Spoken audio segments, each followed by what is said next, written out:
যা তোরা বাইরে গিয়ে বাস, আমি একটু পরে আসছি। দেখ রাজু, আমাদের কাজ হয়ে গেছে, মেয়েটাকে ছেড়ে দে, ফালতু ঝামেলা বাড়াসনি। দাদা তোকে একটু বেশি ভালোবাসি বলে মাথায় উঠে বসিস নি, চামচার মতো থাকবি। চল ফাট। আমি স্কুল যাইনি বলে তুমি স্কুল থেকে চলে আসবা? তোমাকে স্কুলে না দেখলে আমার ভালো লাগে নাকি? তোমাকে দেখার লেগেই তো আমি স্কুল যাই। পাগল একটা। হ্যাঁ, তোমার প্রেমে। ও বৌদি, 4টে চা দিও। মা তো নাই কাকা, ডাক্তার বাড়ি গেছে।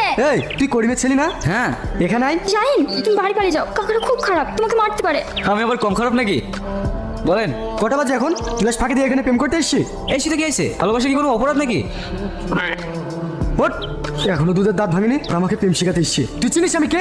তোর বাপ এখনো আমার সামনে কথা বলতে গেলে ভয় কাঁপে, আর তুই তার ছেলে হয়ে আমার সামনে ডায়লগ মারছি। কাকা, ওর ভুলে গেছে, ওকে ছেড়ে দাও। দাঁড়াও মাহি, তুমি কাকে দেখে ভয় পাইছো? রাস্তার এই মোস্তানকে দেখি? ইতিহাস সাক্ষী আছে, লায়লা মজনু রুমিয়া জুলিয়েট, ওদেরকে পৃথিবীর কেউ আলাদা করতে পারেনি, আমাদেরকেও পারবে না। শাহিন, তুমি বাড়ি যাবা? তুমিও তো ভয় পাইছো কেন? জানিস ওর কাকে? রিয়াজ, এমিলের ডান হাত।